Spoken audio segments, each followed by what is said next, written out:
Kembali, wajah Alana seketika memucat. Tubuhnya bergetar hebat saat netra matanya menangkap gambar pemuda itu.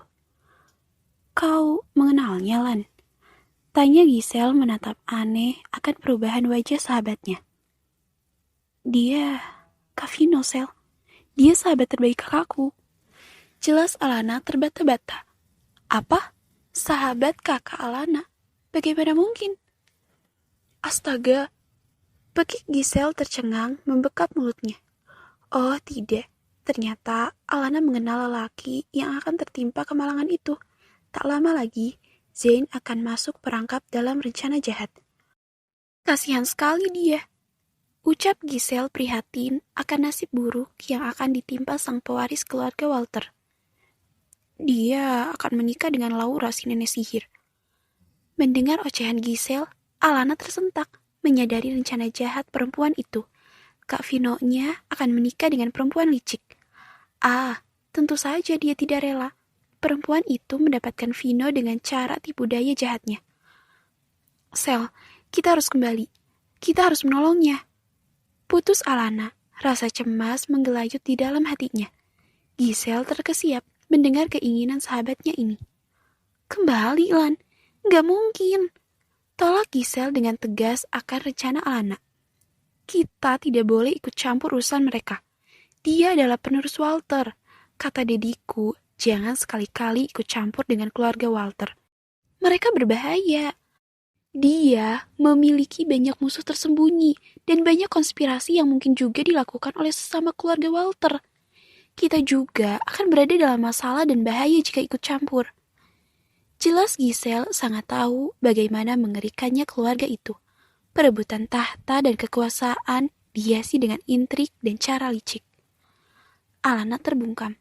Benar yang dikatakan oleh Giselle. Seharusnya dia tidak ikut campur sama seperti yang ia lakukan tadi. Tapi lelaki itu penting dalam keluarganya. Alana tidak bisa diam saja. Apalagi jika Laura berhasil, maka tanpa sengaja dia juga mengambil andil besar memuluskan jalan perempuan licik itu. Di ujung hati Alana, ia merasa sangat bersalah. Tidak, Sel. Kak Vino sudah seperti keluarga bagiku. Aku berhutang budi padanya. Rengek Alana memohon. Giselle terdiam, mematung, tak tahu harus berbuat apa. Aku harus kembali dan menolongnya. Ujar Alana berbalik arah. Jika Giselle tak mau membantunya, dia akan melakukannya sendiri. Alana, tahan Giselle mencekal pergelangan tangan Alana. Sel, aku akan merasa bersalah jika Laura berhasil.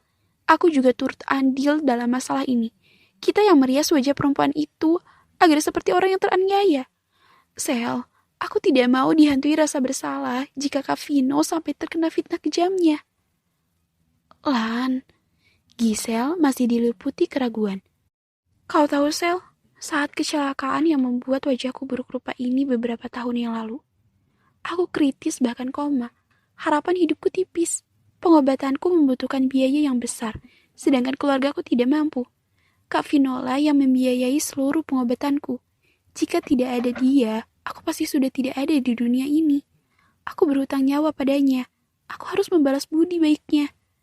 Terang Alana dengan mata berkaca-kaca, mengenang kebaikan hati pemuda itu padanya. Seperti itukah? Lirih Giselle. Hati Giselle seketika tersentuh mendengar cerita Alana. Ternyata pemuda itu berhati malaikat. Dia lelaki yang baik, Sel. Dia tidak pantas diperlakukan seperti itu. Aku harus menolongnya, apapun yang terjadi. Ujar Alana dengan keyakinan. Giselle menghela napas berat, lalu merangkul tubuh sahabatnya. Baiklah kalau begitu, kita harus menolongnya. Putus Giselle memutuskan mengambil resiko demi Alana. Terima kasih, Sel. Alana menggenggam tangan Giselle. Aku juga tidak mau si tampan Zain jatuh di tangan nenek sihir itu. Lagi pula, aku belum siap patah hati. Gurau Giselle dengan manja. Ayo kita kembali. Kita tidak punya waktu. Perempuan itu akan menjalankan rencananya. Jangan sampai kita terlambat. Ujar Alana mempercepat langkahnya. Kau dengar? Zain ada di kamar sebelah kamar perempuan tadi. Ayo kita ke sana. Jangan sampai nenek sihir itu masuk ke dalam kamar, maka semuanya akan terlambat. Semakin cemas saja Alana memikirkan keadaan sahabat kakaknya. Dua sahabat ini pun bergegas kembali ke tempat mereka merias Laura. Mereka harus bergerak cepat sebelum rencana jahat itu terjadi. Mereka tidak punya waktu yang banyak. Dengan langkah kaki secepat kilat, mereka telah berada di lorong kamar.